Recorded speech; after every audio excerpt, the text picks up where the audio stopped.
ABS 72 में आप सभी का स्वागत है। इस वीडियो में हम लोग देखेंगे 10 क्लास का मैथ देखेंगे।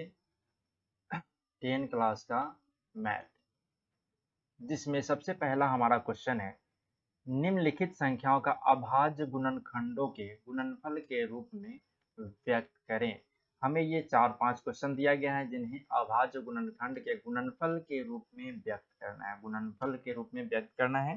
तो आइए देखते हैं। जिसमें सबसे पहला हमारा क्वेश्चन है 140। 140 का हमें अभाज्य गुणनखंड करना है। तो 140 में हम सबसे पहले 2 से भाग देंगे तो ये हो जाएगा 70। अब हम 2 से भाग देंगे। जब 2 से भाग देंगे तो ये हो जाएगा 35। अब फिर इसमें हम जब 5 से भाग देंगे तो ये हो जाएगा 7। अर्थात 140 का जो हमें गुणनखंड मिला, 140 का जो गुणनखंड मिला वो 2 गुना 2 गुना 5 गुना 7, ये हमें 140 का गुणनखंड मिल गया। अब हम इसे लिख सकते हैं 2 के पावर 2 गुना 5 गुना 7। इसे हम लिख सकते हैं, चूंकि यहाँ 2 है इसीलिए 2 के पावर 2 गुने 5 गुना हम 7 इसे लिख सकते हैं। तो ये हो गया हमारा अभाज्य गुणनखंड के गुणनफल के रूप में। अब इसी प्रकार हम देखेंगे क्वेश्चन नंबर 2। क्वेश्चन नंबर 2 है 156। 156 को भी हमें अभाज्य गुणनखंड के रूप में लिखना है। तो सबसे पहले हम इसमें 2 से भाग देंगे तो ये हो जाएगा 7 दूना 14 और 8 दूना 16, 78 हो जाएगा। फिर इसमें हम 2 से भाग देंगे तो हो जाएगा ये 38, 38 हो गया। फिर 2 से भाग देंगे तो ये हो जाएगा 19। अर्थात हम 156 को लिख सकते हैं, 156 को लिख सकते हैं 2 गुना 2 गुना 2 गुना 19। अर्थात ये हो जाएगा 2 के पावर 3 गुना 19। ये हमारा आंसर हो गया। अब इसी प्रकार हम देखेंगे क्वेश्चन नंबर 3। क्वेश्चन नंबर 3 हमारा 3825। अब 3825 का हम लोग गुणनखंड करेंगे।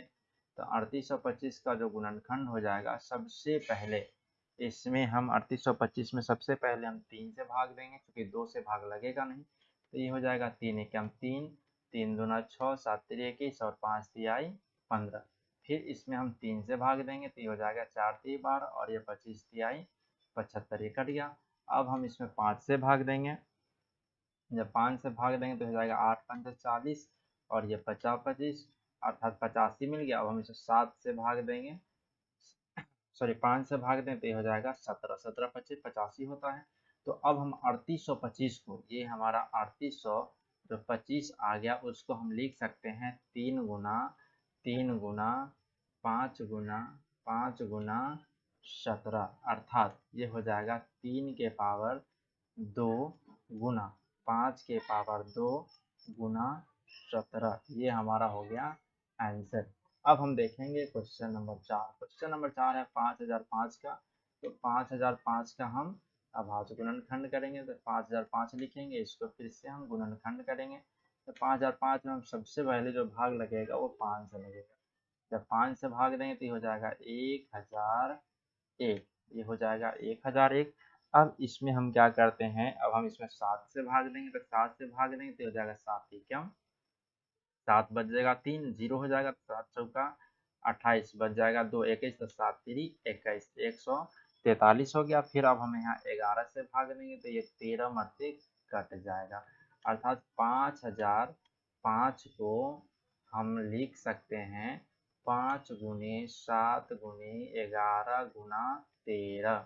ये हमारा आंसर हो गया।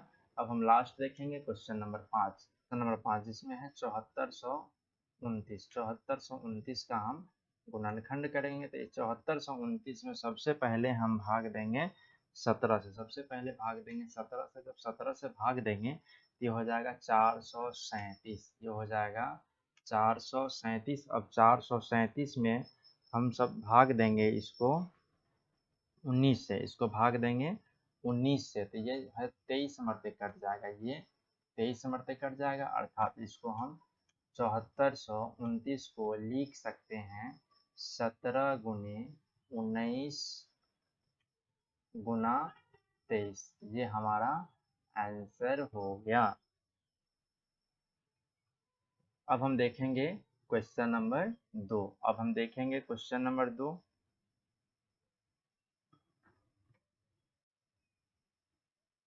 क्वेश्चन नंबर 2 है हमारा।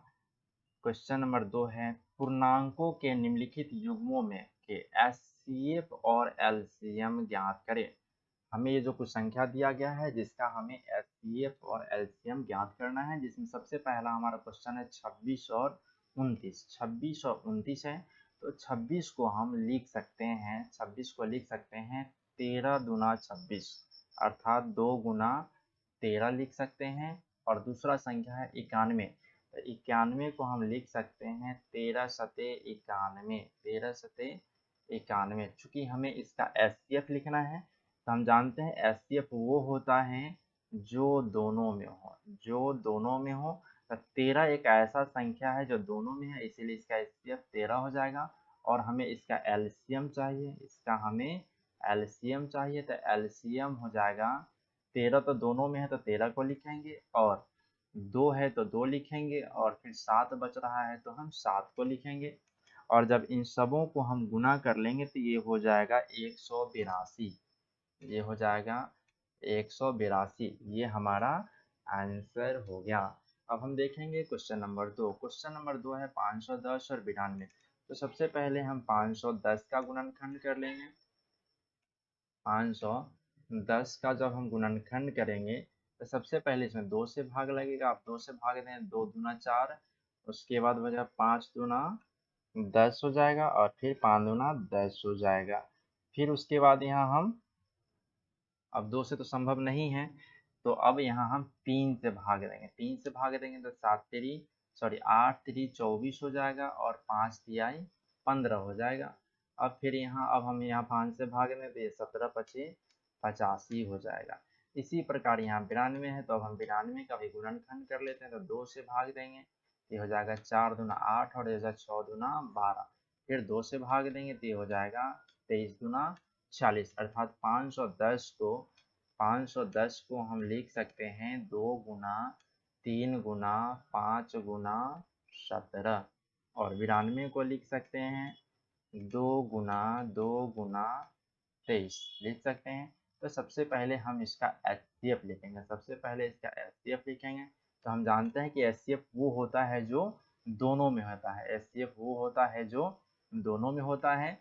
तो यहाँ 2 एक ऐसा संख्या है जो दोनों में है, अर्थात इसका एचसीएफ 2 हो जाएगा। और हमें अब इसका एलसीएम लिखना है, हमें इसका अब एलसीएम लिखना है। तो एलसीएम 2 दोनों में, तो 2 लिखेंगे। अब बच रहा है यहाँ 3 5 और 17, तो लिखेंगे 3 गुना 5 गुना 17, और फिर यहाँ बच रहा है 2 और 23, तो लिखेंगे 2 गुना 23, और इन सबों को हम गुना कर लेते हैं। जब इन सबों को गुना करेंगे तो 23,460 हो जाएगा, ये 23,460 हो जाएगा, ये हमारा एलसीएम हो गया। अब हम देखेंगे क्वेश्चन नंबर 3। अब हम देखेंगे क्वेश्चन नंबर 3, जिसमें 336 है और 54 है। तो सबसे पहले हम 336 का गुणनखंड कर लेते हैं। तो 336 में सबसे पहले हम 2 से भाग देंगे, तो 2 एक हम 2, 6 दूना 12, एक बचेगा तो 8 दूना ये हो जाएगा 16। फिर जब हम 2 से भाग देंगे तो ये हो जाएगा 8 दूना 16, 4 दूना 8 हो जाएगा। फिर यहाँ हम 2 से भाग देंगे तो ये हो जाएगा 42। फिर यहाँ हम 2 से भाग देंगे तो ये हो जाएगा 21, और जब आप 3 से भाग देंगे तो ये हो जाएगा 7 तेरी 21। अब इसी प्रकार हम 54 का भी गुणनखंड कर लेते हैं। जब 54 का गुणनखंड करेंगे तो सबसे पहले 2 से भाग देंगे तो ये 27, 27 में 54 होता है। अब यहाँ 2 संभव नहीं है, 3 से देंगे तो 9 तिया ये 27 हो जाएगा। फिर यहाँ हम 3 से भाग देंगे तो यहाँ 3 मिलेगा, अर्थात 336 को हम लिख सकते हैं 2 गुना 2 गुना 2 गुना 2 गुना 3 गुना 7 लिख सकते हैं। और 54 को हम लिख सकते हैं 2 गुना 3 गुना 3 गुना 3। तो अब हमें चूंकि सबसे पहले इसका हमें एचसीएफ चाहिए, तो एचसीएफ वो होता है जो दोनों में या सबों में हो। तो हम देख रहे हैं कि 1 2 है जो दोनों में है, और एक 3 है जो दोनों में है, अर्थात इसका जो एचसीएफ हो जाएगा 2 गुना 3, अर्थात इसका एचसीएफ हो जाएगा 6। इसका एचसीएफ हो जाएगा 6। अब हमें चूंकि इसका एलसीएम चाहिए, तो एलसीएम के लिए ये 2 लिखेंगे, और ये 3 है तो 3 लिखेंगे। अब जो बच रहा है उन सभी संख्या को लिखेंगे हम यहाँ, सभी संख्या को लिखेंगे। तो यहाँ अभी 3 2 बच रहा है, 3 2 बच रहा है, तो यहाँ लिख लेते हैं 2 गुना 2 और यहाँ 2 3 बच रहा है, तो 3 गुना 3। और जब इन सबों को हम गुना करेंगे तो ये हो जाएगा 3224, ये हो जाएगा 3224। ये 3024 हो जाएगा, ये हमारा 3000। जब इन सबों को हम गुना करेंगे तो हो जाएगा 3024, 3024। ये हमारा 3024, ये हमारा आंसर हो गया।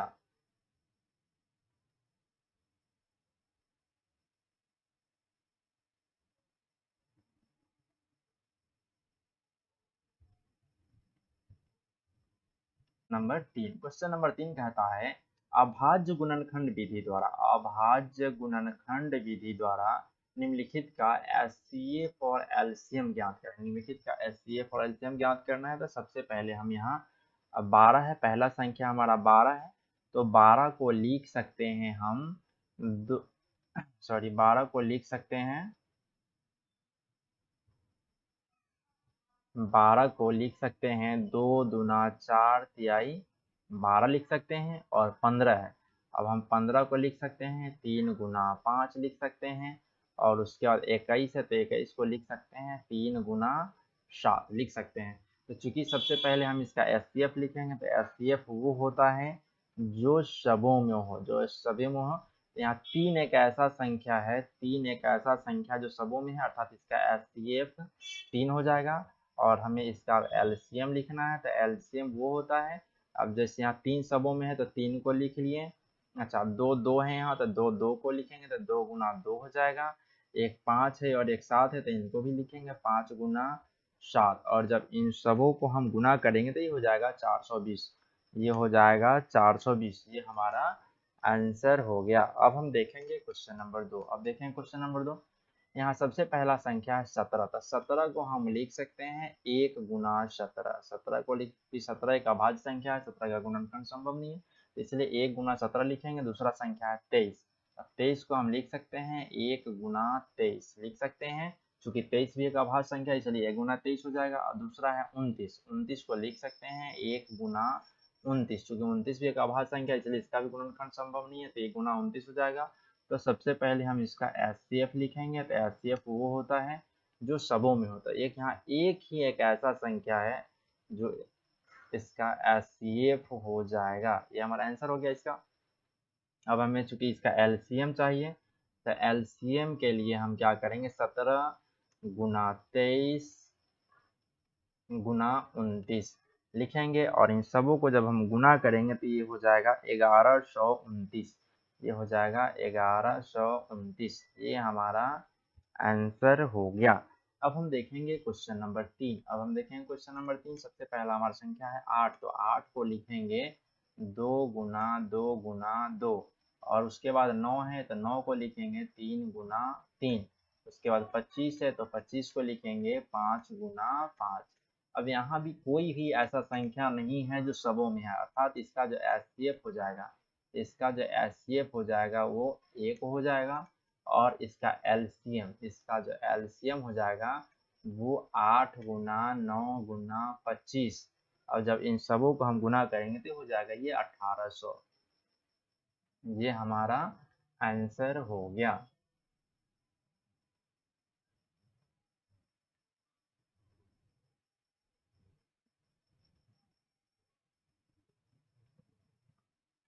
अब हम देखेंगे क्वेश्चन नंबर 4। क्वेश्चन नंबर 4 कहता है एचसीएफ 306 और 657 का 9 दिया है, तो एलसीएम हमें ज्ञात करना है। एलसीएम हमें ज्ञात करना है, तो इसके लिए एक फॉर्मूला होता है, एक फॉर्मूला होता है दो संख्याओं का, दो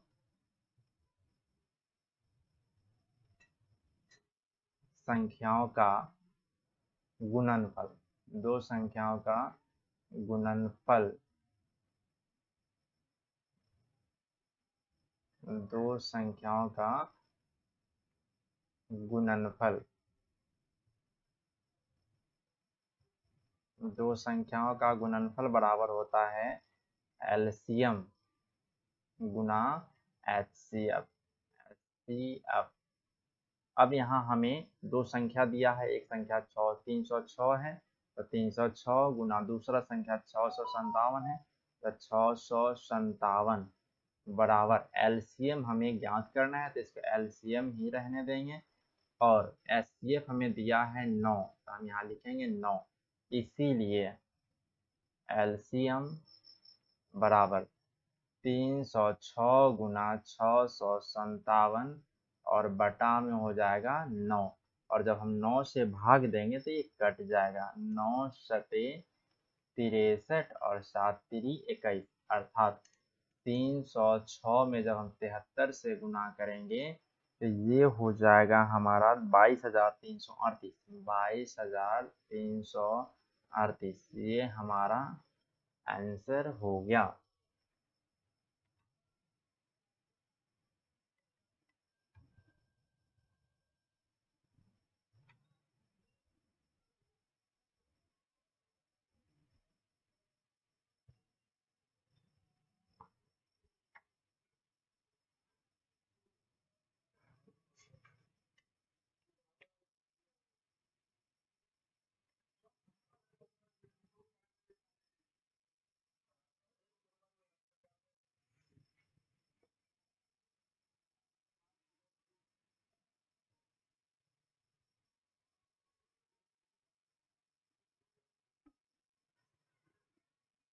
अब हम देखेंगे क्वेश्चन नंबर 5। क्वेश्चन नंबर कहता है जांच कीजिए कि क्या किसी प्राकृतिक संख्या n के लिए 6 के पावर n अंक 0 पर समाप्त हो सकती है, 0 पर समाप्त हो सकती है। तो इसके लिए हम क्या करेंगे, सबसे पहले मान लेंगे, माना a बराबर 6 के पावर n। हम सबसे पहले मान लिए कि a बराबर 6 के पावर n है। अब यहाँ हम जब a बराबर 6 के पावर n है तो इसे हम लिख सकते हैं 2 के पावर n गुना 3 के पावर n। यहाँ हम इसे लिख सकते हैं जहाँ 2 और 3 अभाज्य संख्या है, अभाज्य संख्या है, अभाज्य संख्या है, अभाज्य संख्या है। अब यहाँ क्या करते हैं हम लोग, हम जानते हैं कि किसी संख्या का अंत शून्य में तभी होता है जब वह 2 और 5 होता है, अर्थात 2 और 5 होना चाहिए, तभी जाकर यह अभाज्य संख्या होगा, सॉरी शून्य पर समाप्त होगा। अतः अब हम इसे लिख सकते हैं, अब a बराबर 2 के पावर n गुना 3 के पावर n। यहाँ गुणनखंड अद्वितीय है, यह गुणनखंड अद्वितीय है, यह गुणनखंड अद्वितीय है। अतः 2 और 3 के अतिरिक्त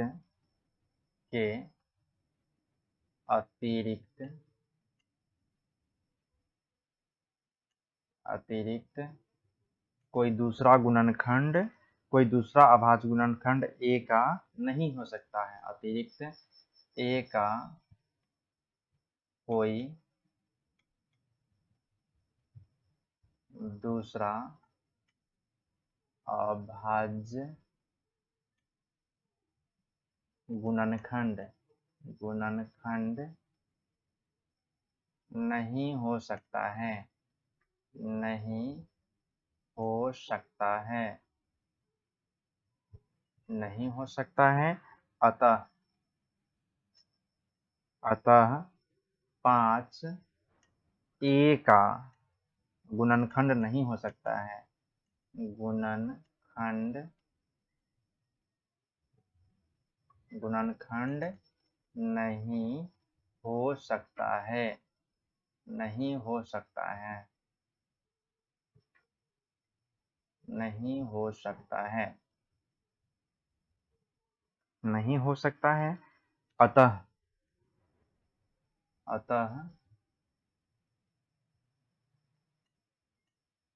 अतः 6 की पावर n का अंत शून्य में नहीं हो सकता है। फ्रेंड्स, मैं पहली बार पेन टाइप से वीडियो बना रहा हूँ जहाँ थोड़ा लिखने में परेशानी आ रही है, इसीलिए फ्रेंड्स इसका अगला जो भी वीडियो आएगा काफ़ी अच्छा आएगा। थोड़ा प्रैक्टिस नहीं है इसीलिए थोड़ा प्रॉब्लम हो रहा है। अब हम देखेंगे क्वेश्चन नंबर 6। कहता है व्याख्या कीजिए कि 7 गुने 11 गुने 13 जोड़ 13 और 7 गुने 6 गुने 5 गुने 4 इतना इतना अभाज्य संख्या क्यों है। अभाज्य संख्या क्यों है, तो यहाँ हम सबसे पहले मान लेंगे, माना ए बराबर 7 गुना 11 गुना 13 जोड़ 13। अब हम देख रहे हैं कि 13 यहाँ भी है, इसमें भी 13 है और यहाँ भी 13 है। तो अब हम यहाँ से 13 को कॉमन कर लेंगे। जब 13 को कॉमन करेंगे तो बचेगा 7 गुनी 11 जोड़ 1।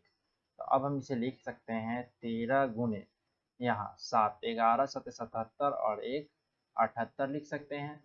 अब ये हो जाएगा 13 गुने 2 गुने 3 गुने 13 छक 78, यहाँ हो जाएगा 13। अब यहाँ जो हम देख रहे हैं 2 3 और 13 सभी एक अभाज्य संख्या अर्थात ए एक अभाज्य अभाज्य संख्या का गुणनफल है या गुणनखंड है, गुणनखंड है। अतः ए एक भाज्य संख्या है, ए एक भाज्य संख्या है। अब हम देखेंगे यहाँ दूसरा, इसे हम मान लेते हैं माना b बराबर 7 गुना 6 गुना 5 गुना 4 गुना 3 गुना 2 गुना 1 जोड़ 5। अब हम देख रहे हैं 5 इसमें भी है और 5 इसमें भी है। अब हम 5 को कॉमन कर लेते हैं तो मिलता है 7 गुना 6 गुना 4 गुना 3 गुना 2 जोड़ 1। अब इन सबों को जब हम गुणनखंड सब गुना करेंगे अब सबको हम गुना कर लेते हैं। तो गुना करने के बाद ये हमें मिलेगा 5 गुने 1008, 1008 जोड़ 1। अब इसे हम लिख सकते हैं 5 गुना 1008 और 1 हो जाएगा 1009। अब यहाँ 5 भी एक अभाज्य संख्या है, 1009 भी अभाज्य संख्या है, इसीलिए b एक अभाज्य संख्या का गुणनखंड है, अतः b एक भाज्य संख्या है, b एक भाज्य संख्या है। तो फ्रेंड्स, यदि मेरा वीडियो पसंद आता है तो मेरे चैनल को लाइक करें, सब्सक्राइब करें, कमेंट करें, अपने दोस्तों से ज़रूर शेयर करें। Thank you.